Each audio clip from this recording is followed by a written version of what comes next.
Back to the program, everyone. I'm your host, Rohan Chakravarthi, talking about your Wisconsin Badgers. And it's been a minute, but spring ball is going on. There's a lot of action going on, and I've been there at a good amount of practices this spring. So I'm going to be here breaking down the first 3 weeks of Badgers spring ball, talking specifically on the offense today. We'll move over to the defense tomorrow or later this weekend.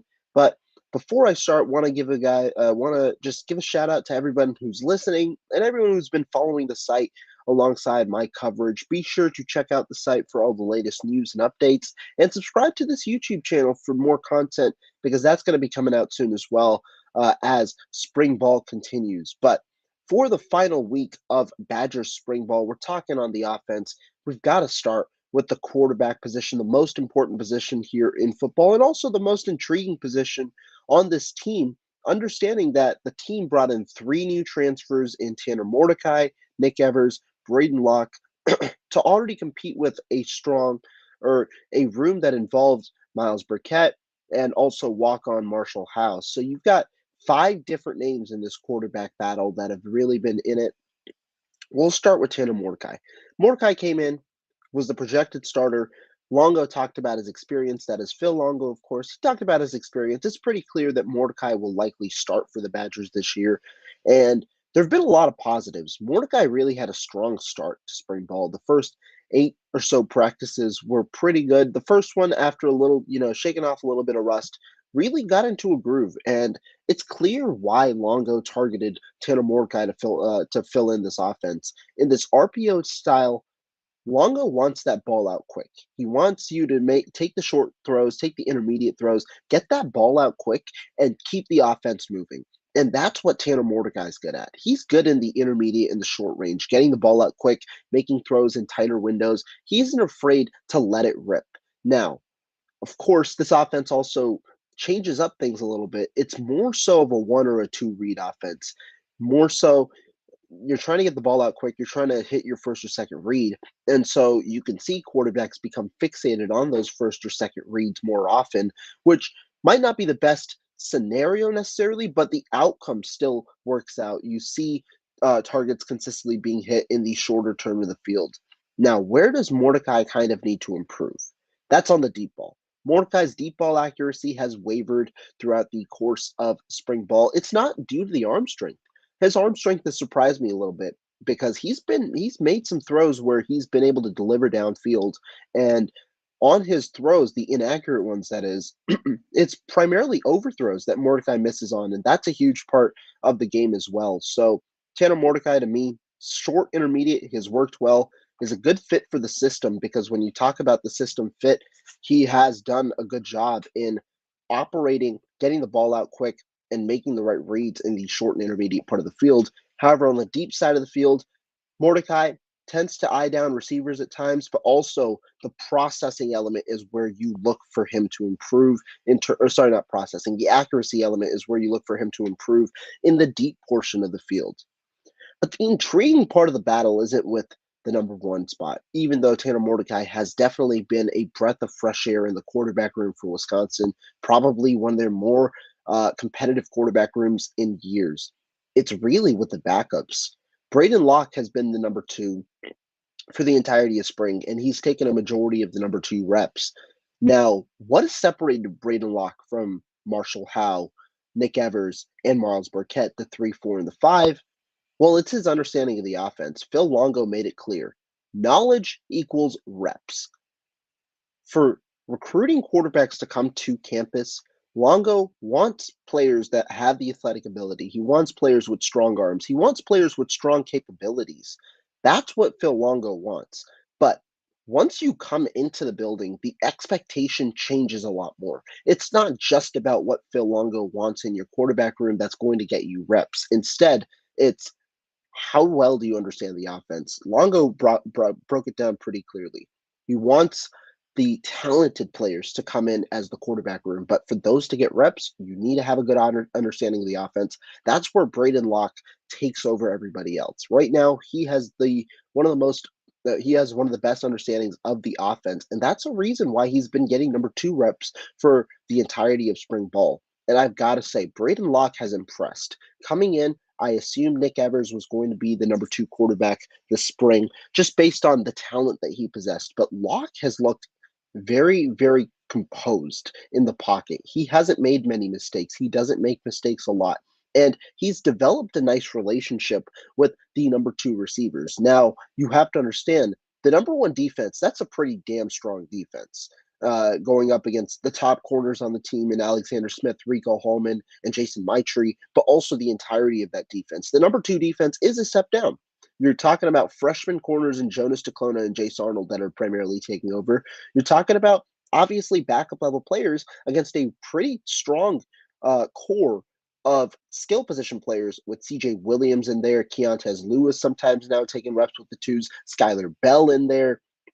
And so, the disparity in talent, you could probably argue, is there. But Locke has looked pretty good in his command of the offense. He is probably the least athletic of the quarterbacks, maybe Marshall Howe as well. He's not the most athletic, which is why I'm intrigued to see how does that factor into Phil Longo's RPO system, where they're utilizing a good amount of quarterback runs and things like that, where the quarterback is expected to use his athleticism. But Locke possesses sneaky athleticism, solid enough pocket awareness, and he's able to move around in the pocket and make throws on the run.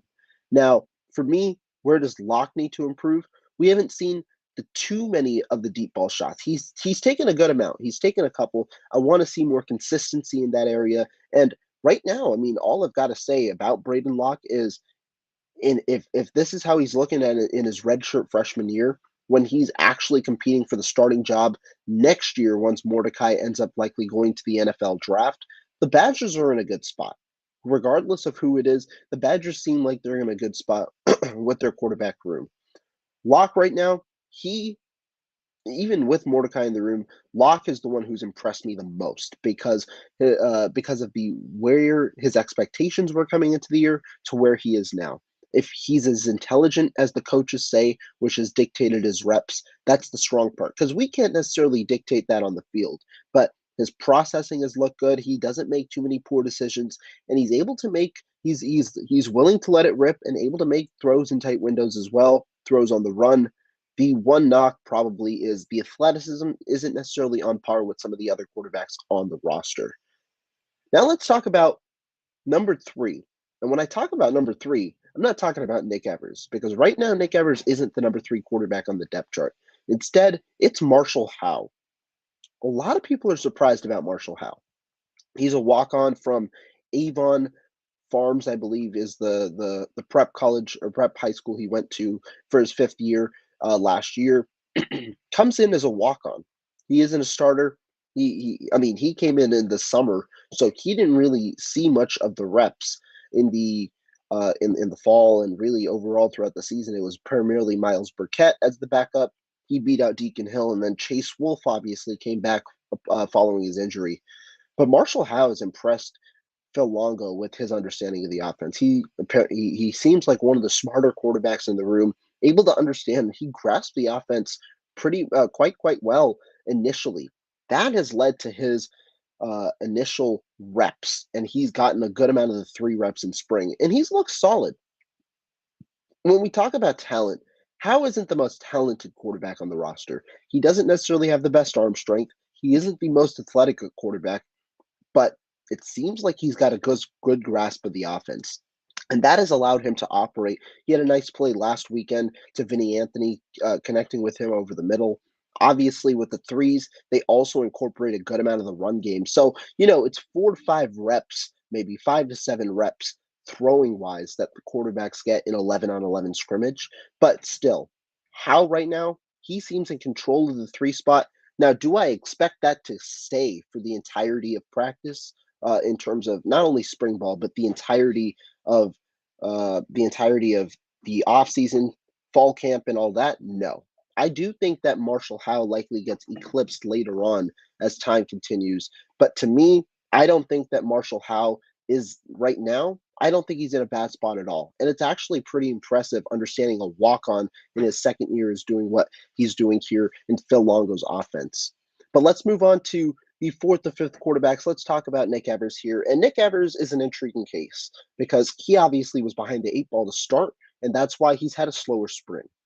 I talked with him last week when we talked to the quarterbacks. We talked to all 5 quarterbacks, and Evers admitted it. He acknowledged, "Guess what? I had a slow start with the offense schematically," and that's really what's led to him being behind because Longo dictated how reps are initially distributed is based on your knowledge of what's being repped that day. And then your production goes into how the reps continue to go for the end of the day.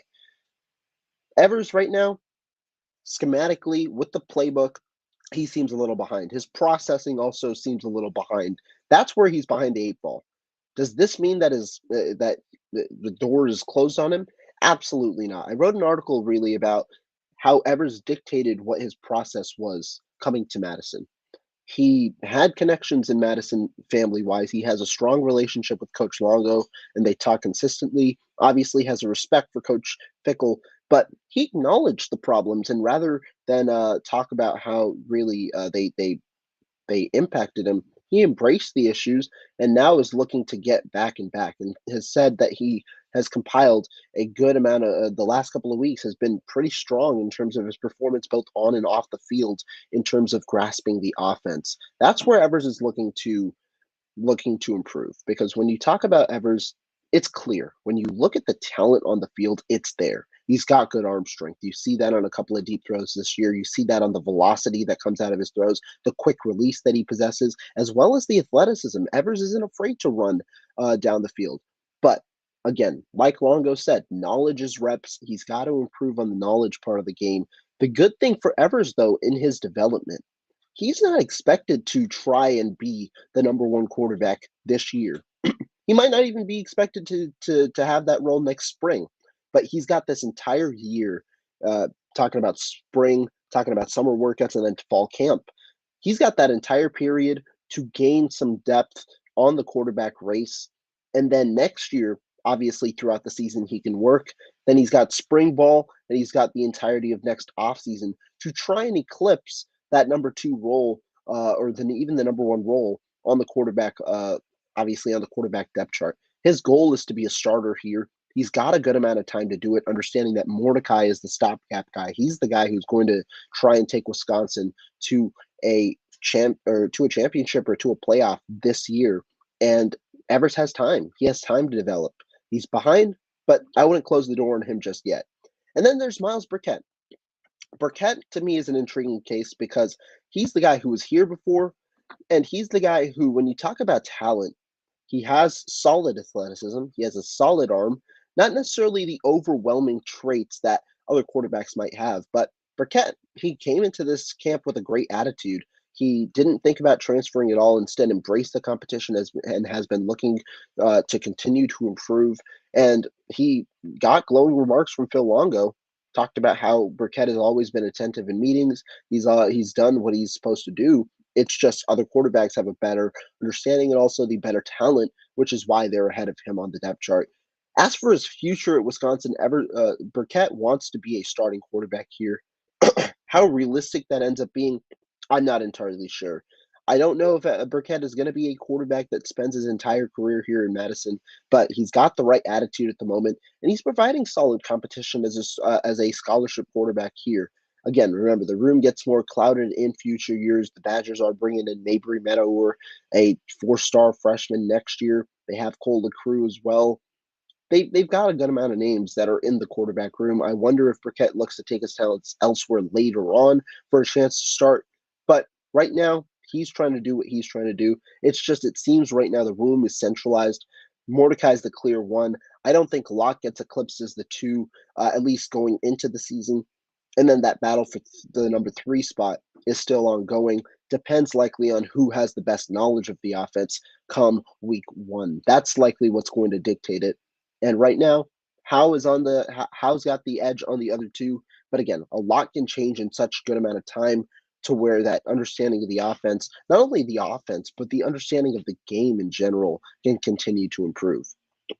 Let's talk about the running backs. The running backs are in a little bit of a familiar case because the Wisconsin Badgers brought back Braylon Allen, Ches Malusi. Not too much to say about them, but what I'll say about the running backs is you've seen both of them being two running back sets so far. That wasn't really the case too much last year, but you see them both being in two running back sets, and it's not only on running plays. They both run routes out of the backfield while in the same set.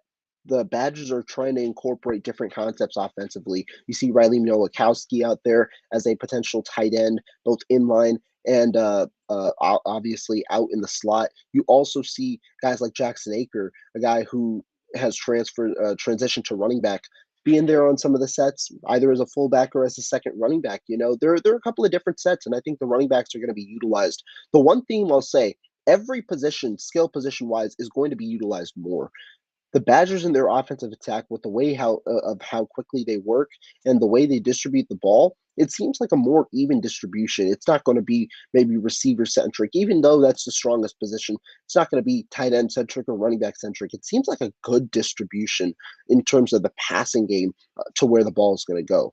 But as for the running back depth chart, it's clear Allen is one. Malusi is right there at two. Both should get an extensive amount of reps. The real battle starts at three because Isaac Guerrero went to the Louisville Cardinals this offseason as a graduate transfer, leaving a hole there. Julius Davis, he was a guy who could have competed there, but Cade Yakimelli has taken over, and he has emerged as a potential candidate for running back three, as Davis, I believe, was dealing with an injury earlier in the offseason. Davis has now requested a transfer, but we've got Cade Yakimelli, and that running back room has a couple of intriguing walk-ons.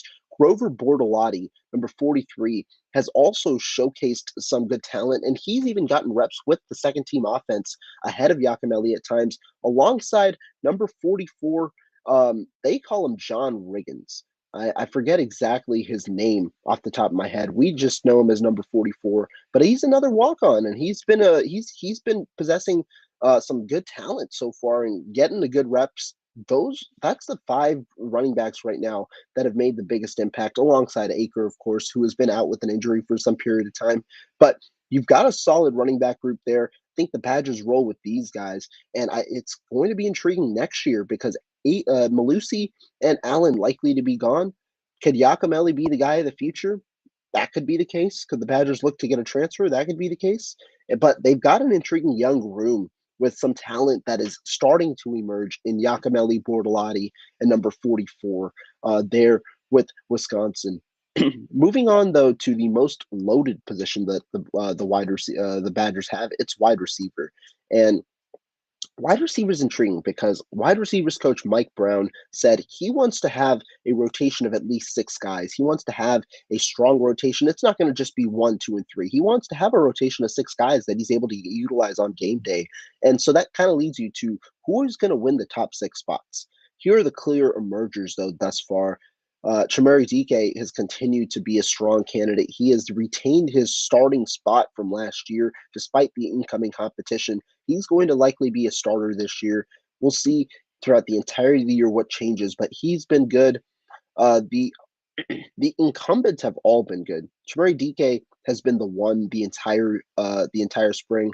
He's gone in and out with CJ Williams, who has earned some one reps, and we'll talk about him in a minute. But he's primarily been a one.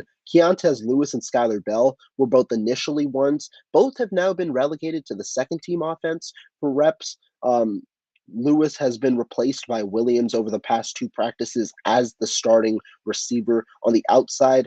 Williams actually took DK's spot. DK moved over to Lewis's spot on the left side. Williams operates on the right side over the last few practices. As for Bell, he was initially taken over by Will Pauling, who's been the strongest receiver thus far in spring ball. He was a guy who initially caught my eye on day one, and it's not even what he does with the ball. The route running, the fluidity in his movements, and also the strength that he plays with despite how what he might seem a smaller player. All of those are intriguing. Reminds me a little bit of a Josh Downs from UNC, where Phil Longo had him last year, a guy who could operate, an undersized guy who plays bigger than his size.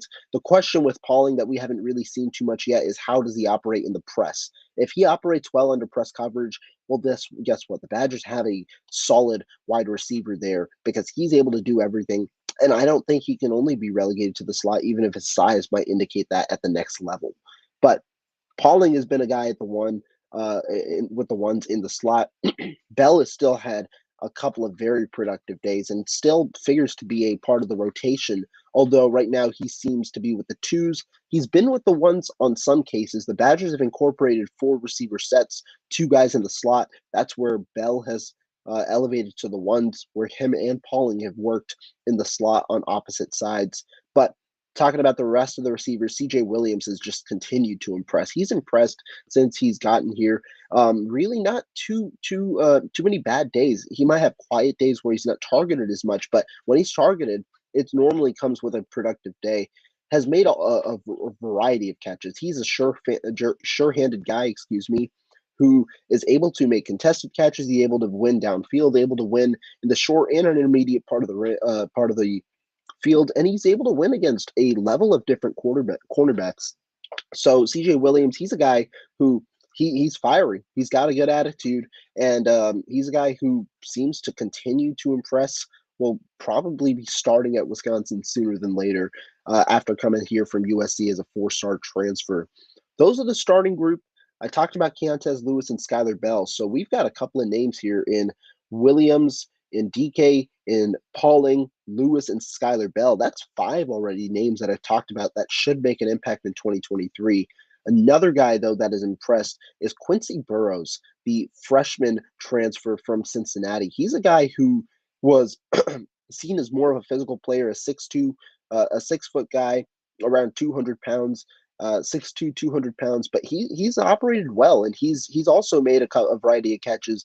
Had a deep ball earlier this week from Nick Evers, and he's been mixing with the second and third team offense depending on the day. But he's seen 2 reps, he's seen 3 reps, and he's done a fairly good job. He continues to impress against the backup cornerbacks for the Wisconsin Badgers. And the last guy that I'll mention that has played so far is Vinny Anthony. Vinny Anthony has done a good job.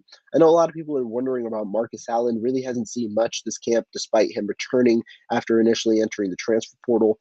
Has seen time in the slot with the third team, but really a packed field behind, obviously, Skylar Bell and Will Pauling. But Vinny Anthony, he's a guy who's a track star. Speed was certainly there, and he showcased that speed on several occasions, including a 75-yard touchdown, his biggest highlight play, where he caught it and just really outran the defense over the middle of the field for a touchdown. Anthony is definitely impressed. He could see himself in the rotation depending on how big the rotation is. That's 7 guys I just named, including Vinny Anthony. And we haven't even gotten to transfer Bryson Green, who has been recovering, I believe, from surgery, and that has kept him out the entirety of spring ball in terms of team drills. But in individual drills, you've seen Bryson Green, and I've heard nothing but good remarks about Bryson Green from the remainder of his teammates, from coaches, about his attitude and the way that he's approaching the game. I talked to a couple of people today, including Jason Maitre, who's roommates with Bryson Green, and he just said he's a dog. He's a dog in everything that he does, laid back off the field. But when it comes to on the field, he works hard, and that's another guy who, in my opinion, was the most experienced receiver out of the entire bunch for the Wisconsin Badgers coming out of the transfer room. And he's a guy who could figure out to be another impact player. Obviously needs to be on the field, needs to get reps with the second team, with the first team, to figure out a role. But right now, I mean, I envision the projected, or at the beginning of camp, I envisioned the starters projecting to be Pauling after his emergence, DK, and then Bryson Green. But, you've got a lot of guys in that room that are able to compete. CJ Williams is almost deserving of a starting spot. You've got Skylar Bell, who stacks up good days. Keontez Lewis proves that he's not just a deep threat. He's able to win short and intermediate with solid route running and solid speed. So you've got a strong room here. It wasn't just like the room was poor last year. It's just the offense didn't fixate on them. But now you've got a good room overall with the wide receivers. This should be the most intriguing competition as to who figures out a bigger role and who essentially transfers out of this room, because I don't envision all 8 of the top guys staying with the Wisconsin Badgers, understanding they could likely get bigger roles elsewhere given the intensity, but also competition in the room. Moving to tight end has been an interesting position, another position like running back where you've got a lot of players that are returning. for the Badgers. Not really many transfers out of the room other than Jalen Franklin, who went to Michigan State. Not many players coming into the room either. It was just Angel Toombs, the freshman that they brought in, and we'll go top to bottom. Clay Cundiff, he's been out of team drills the entirety of spring after recovering from a torn ACL, I believe. So he was the starter last year, but he's been out. Hayden Rucci he's slowly getting himself back into practice, was in team drills the last 2 or 3 practices, I believe, working with the second team offense, not the first team, the second team offense. Remember, a punishing blocker from last year who has showcased some potential in the receiving room as well, but he's getting himself back. It's been one of the thinner rooms, but the two guys that you've got to watch out for as the number ones right now are Jack Eschenbach and Jack Pugh. Pugh, a younger guy, Eschenbach, a sixth-year senior. Both have been getting all of the one reps with Tanner Mordecai in the first-team offense. They're the guys that, excuse me, have really showcased their potential as pass catchers in this offense. Longo was even seen on film talking to Jack Pugh, saying how his athleticism is already seen out there. He's just got to improve his route tree. But overall, the Badgers, it's a young and improving tight end room for some of the guys. Those two have been out there with the first team offense. With the second team offense, before Hayden Rucci's return, JT Seagraves has been seen sometime. Obviously, you expect Rucci and Cundiff to kind of get back in the mix, and you might have a top 4 tight end group with Rucci, with Cundiff, and then obviously the two right now in Eschenbach and Pugh. But you've got some young guys that have made a couple of plays in JT Seagraves, and then Angel Toombs as well, a bigger guy who needs to develop a little more, definitely needs some development, but he's also there as well. So it's an intriguing room. I think it sets up similar to last year, but Phil Longo's offense has normally been seen as an offense that fixates on the roster, on the group that it's been given. It's not the strongest tight end room necessarily, but I do think that they're still going to get a solid amount of action overall. And I think it's going to be a more even distribution, like I said earlier, in terms of the amount of passing given to each of the skill position groups. Moving on to the offensive line has remained very similar to last year, and you can take that as a good or a bad thing because the Badgers' offensive line last year was very injured. They lose Joe Tippmann, arguably their best player on the offensive line, a guy who should be probably a top 60 pick in the draft coming up very soon next week. But Joe Tippmann, the center, gone. They brought in Jake Renfro, a former first-team All-AAC center before an injury last year. Renfro was the starting center to start spring camp. That should indicate how highly the Badgers staff and really Luke Fickell and company envision Renfro being in this offense. But Renfro has been out for the majority of spring ball with it's a foot injury. He's been in a boot the entirety of spring ball, which has required the Badgers to test out other options at center. Tanner Bortolini has been the first team center for a good portion of practice. They've also seen Joe Huber play second team center. Dylan Barrett has been at center, but for the majority on the first team, it's been Tanner Bortolini. The first team offensive line has shifted a solid amount. It used to be Renfro in there at center, Bortolini at left guard, Nelson at left tackle, and then on the right side, it was Michael Furtney, and then at right tackle was Riley Mullman. However, following the injury, Bortolini moved to center. Trey Wadig, who was initially the second team right tackle, moved to left guard, and that was the one change. But as of late, over the last 3 practices, Joe Huber, who has played second team guard and center, moved to left guard from right guard on the second team, and he has been starting at left guard over the last 3 practices. Wadig moved back to right tackle with the second team offense. With the first team offensive line, there have been some standouts. There's been a lot of one-on-one action, obviously, with the defensive line. Jack Nelson has done a solid job in the one-on-ones. That's something that I've seen. Tanner Bortolini has done a solid job against defensive tackles, against nose tackles, and defensive ends in the one-on-ones. That's another player that I've seen kind of flash out. But really, it's been a sporadic amount of time. The offensive line, it's really tough to grade them because when there's not pads on, obviously it's a different level of physicality than you might imagine from the offensive line. The defensive line has an advantage when it's like this, so it's tough to grade without pads on, but you've seen improvements in the run blocking scheme as the Badgers continue to implement their playbook. Phil Longo's playbook, of course. So you've seen differences in the run blocking scheme, a little bit of improvement late as of late. Tomorrow is the first time where we're seeing live tackling. I'm assuming pads come on. We're seeing live tackling for the first time tomorrow. So, and tomorrow's the launch. So we're going to get a good amount of a good indication of how the Badgers will look. But overall, it's tough to grade the offensive line. But as of the offensive line teams, that's the first team. The second team, Nolan Rucci, the heralded five-star, he's there at left tackle. It seems like right now they're trying to pave him to be the replacement for Jack Nelson when Nelson departs for the NFL draft. At left guard, Joe Brunner, the redshirt freshman four-star, another guy who a lot of people think very highly of. He's there at left guard. At center, it's been Joe Huber or Dylan Barrett who have been there. Huber has spent time between first team left guard and then second team center. Barrett has also been there between second team center and third team center. At right guard, it's been J.P. Benchwell, and then at right tackle, it's been Trey Wedig or Barrett Nelson, depending on how the alignments have gone. Third team, Max Rader, a left tackle out of North Dakota State. He's been in the mix. He was a transfer this year, one of the later transfers, but he ended up coming to Wisconsin, and he's been the third team left tackle. Has he's been a pretty quiet standout for me. I've liked his performance in one-on-ones, and he's been a pretty solid player overall. We'll see where his development goes, obviously behind a fairly loaded position at left tackle. At left guard, we've seen guys like Kerry Kodenko there, Dylan Barrett at center.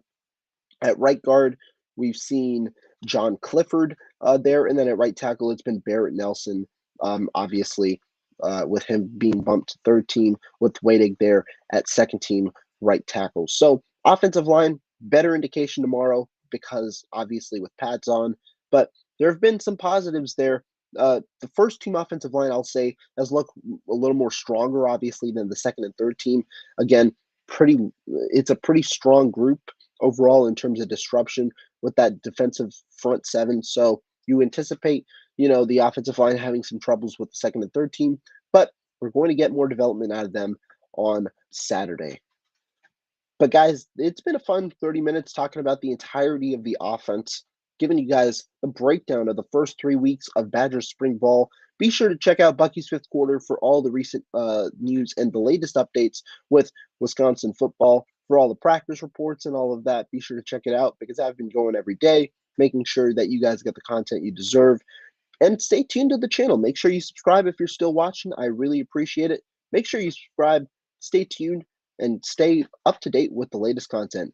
But for now, I'll see you guys next time.